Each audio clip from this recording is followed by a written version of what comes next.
Minha gente, olha, não havendo nada que me estimule a grandes assuntos aí, o noticiário do fim de semana foi bem aquela macarronada de sempre. Daqui a pouco o Luiz Orengo, o Rodrigo Orengo em Brasília vai contar para nós como é que está andando a semana, ou como é que vai andar a semana em Brasília, uma semana que muitos dizem decisiva para tal reforma da Previdência. Resta saber que reforma, cada um diz uma coisa, e o que mais se diz é que essa reforma, mesmo que venha a ser aprovada, especialmente se incorporar as emendas que o PSDB está exigindo para poder dar seus votos à aprovação da reforma, ela será apenas um fragmento, uma fração, né, diminuta daquilo que os seus próprios autores originalmente pretenderam.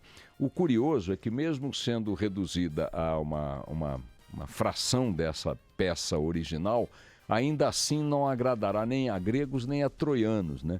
Ela não agradará aos seus idealizadores porque está desfigurada. E desfigurada estando, não alcança, segundo eles, a economia pretendida, nem de longe chega-se perto disso. E também não agradará aos seus críticos porque terá sido uma reforma da Previdência.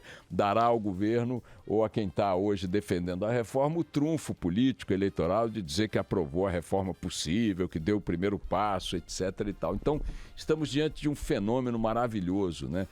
Depois de 2 anos quase de discussões febris em torno de um assunto que mobiliza a classe política para cima, para baixo, os partidos, que fez com que o Planalto montasse um gigantesco balcão de negócios em Brasília, oferecendo cargos, emendas, verbas, nomeações, tudo que vocês queiram imaginar, um desgaste monumental para todo mundo. A própria esquerda, num certo sentido, o próprio PT, né? O próprio Lula, né? Que foi, aliás, o único a realizar uma reforma da Previdência no seu primeiro governo, de forma tão categórica que expulsou deputados, parlamentares do PT que não aprovaram a reforma naquela época, uma reforma que foi duramente combatida pela esquerda do próprio PT e pelos partidos mais à esquerda do PT e pelas centrais sindicais. Então vejam, Lula hoje é contra a reforma, mas já fez uma reforma.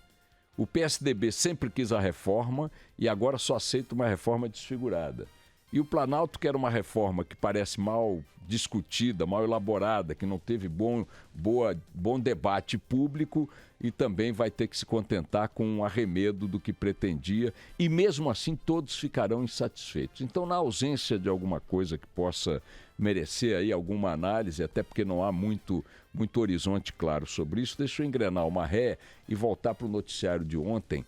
E para a entrevista de ontem no Canal Livre, nós entrevistamos a deputada Manuela Dávila, do PCdoB, que é virtual candidata do PCdoB à presidência da República.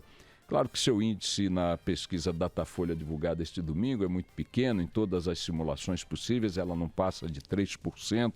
Eu até provoquei a deputada no início da entrevista, dizendo que o único candidato a um cargo majoritário em disputa eleitoral no Brasil que eu vi pontuar 3% durante um bom tempo nas pesquisas e vencer as eleições foi o Leonel Brizola em 1982 no Rio de Janeiro. Mas ele é a exceção que confirma a regra, né? Não é a regra que confirma a exceção. Ele é uma vitória improvável, impossível. E eu perguntei, e aí, deputada, como é que ela se sentiu orgulhosa de estar sendo comparada ao Brizola? Mas, de fato, reconhece, nem ninguém pode negar, que é uma candidatura que, pelo menos nestes primeiros sinais e até onde se enxerga, como tantas outras que estão aí colocadas, pré-candidatos e tal, com pontuações muito modestas, estão ali muito mais para compor o jogo do debate político, da discussão no primeiro turno e composições, alianças no segundo turno. As candidaturas que parecem aí sinalizar alguma viabilidade, a própria Datafolha mostrou ontem como é que está o panorama e o Lula aumenta a sua vantagem, foi a 29% das intenções de voto. O Jair Bolsonaro fica isolado também em segundo lugar com 17%. E depois vem os demais candidatos já colocados como candidatos, o que tudo indica que serão. A Marina Silva também está um pouquinho melhor que os demais, mas não tão próxima assim de Bolsonaro, está com 9%. Depois o Geraldo Alckmin com 6%, o Ciro Gomes com 6%. O próprio Joaquim Barbosa, que nem candidato se declara, a 5%, e aí depois disso vem Álvaro Dias com 3%, e os demais que estão colocados aí, hipoteticamente, mesmo o Henrique Meirelles, com 1%. É curioso porque sempre que se fala de uma eleição que só vai acontecer daqui a um ano praticamente, se diz, como é inevitável, que muita água vai passar debaixo dessa ponte. E é claro que muita água vai passar debaixo dessa ponte. Não sabemos o que os próximos fatos, as próximas surpresas, as composições, uma frase desastrada, uma conduta equivocada ou acertada podem mudar esse cenário.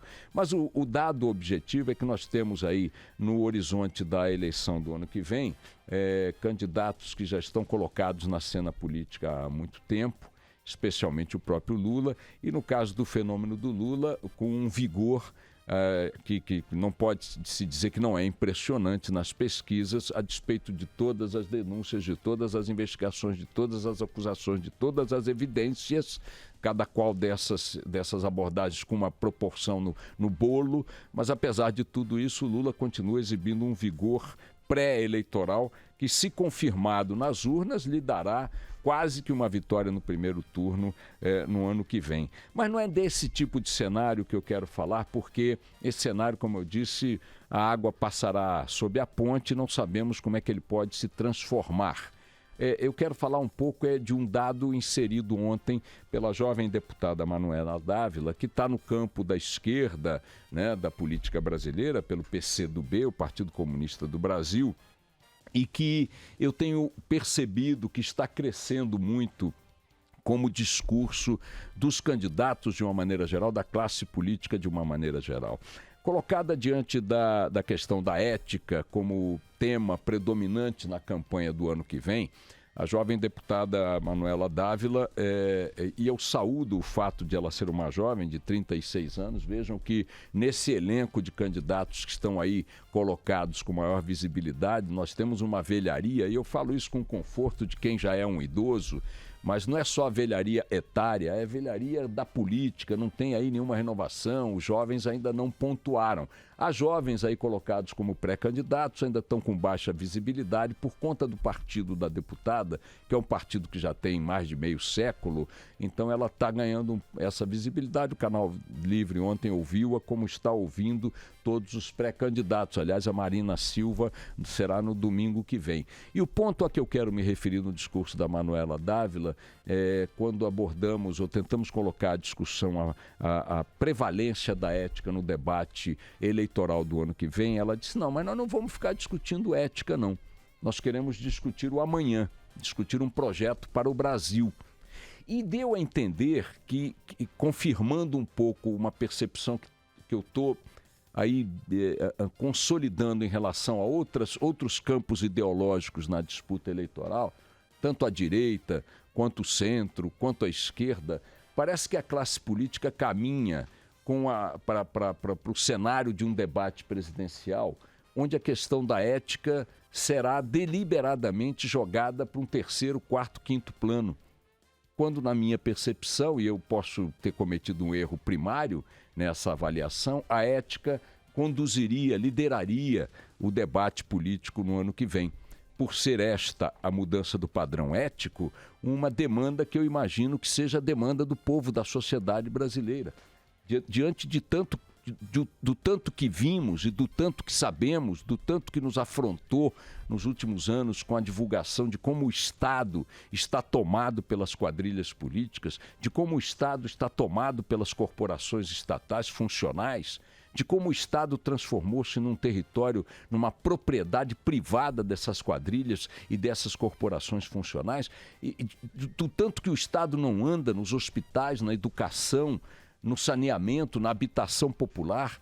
O Estado brasileiro, a gestão da coisa pública no Brasil é profundamente comprometida, ao longo dos séculos vem sendo, e muito mais de uns tempos para cá, pela invasão, pela ausência completa de qualquer parâmetro moral, de qualquer parâmetro ético. Os escândalos aqui parecem não produzir consequências na vida pública dos agentes políticos. Vejam, quando você vai para qualquer país com democracias consolidadas no mundo, se o cara é pego numa fração de qualquer crime atribuído a qualquer cara da política brasileira, qualquer mulher da política brasileira, a carreira dele é destruída imediatamente.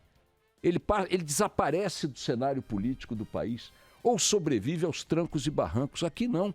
Aqui é como se nada parece atingi-los. E a deputada ontem, com sua agilidade mental, ela é muito ágil, muito inteligente, muito simpática também. Ela disse, não vamos discutir ética não, a ética não está no centro da discussão, o que está no centro da discussão é o Brasil do amanhã.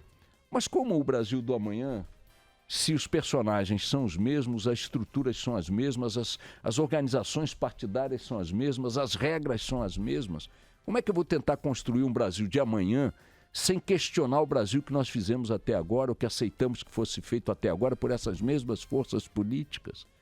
E o que é curioso é que a tentativa de colocar a ética num quinto plano na discussão do ano que vem, dando prioridade, eu não estou negando a necessidade de se discutir os temas permanentes do Brasil, né? A miséria, o desemprego, a fome, a segurança, a saúde pública, a educação. Ninguém está colocando isso no quarto plano nem quinto.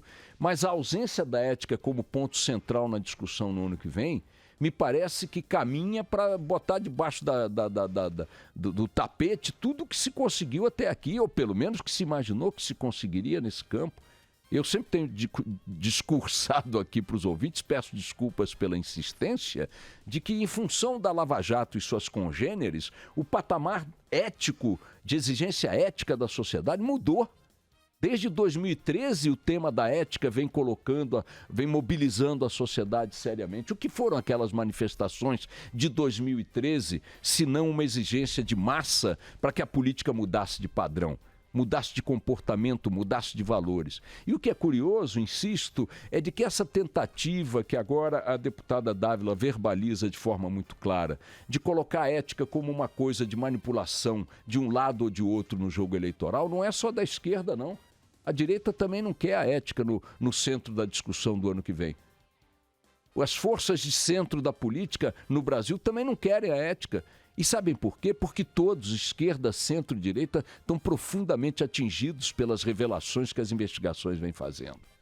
A classe política brasileira está profundamente atingida e comprometida. E é claro que se, digamos, o mau hálito é algo que torna inviável a convivência de todos os candidatos num ambiente fechado, tudo que eles querem é que o mau hálito não seja discutido. Dá para discutir. Dá para discutir no dentista, no ortodentista, no especialista em estômago, dá para ir para um monte de lugar para cuidar desse problema, mas não, como todos temos o mau hálito da falta de ética, então não discutiremos a ética ano que vem. Repito que o discurso da deputada Manuela Dávila não é dela, ela também está com esse discurso e explicitou de forma muito clara. E a forma de tentar vender isso como um avanço é dizer que a ética é uma discussão passada, uma discussão de ontem. Uma discussão que não interessa ao Brasil, que precisa cuidar das coisas fundamentais. Então eu diria, olha, todas as coisas são fundamentais, mas sem ética não poderão ser tratadas por nenhum país que se leve a sério, por nenhuma sociedade que se leve a sério. Ou alguém ignora que a saúde pública no Brasil é o que é, porque se rouba desesperadamente, incontrolavelmente na saúde. Ou que a educação está do jeito que está, porque falta dinheiro para a educação, porque o dinheiro é desviado para tudo quanto é bandalheira.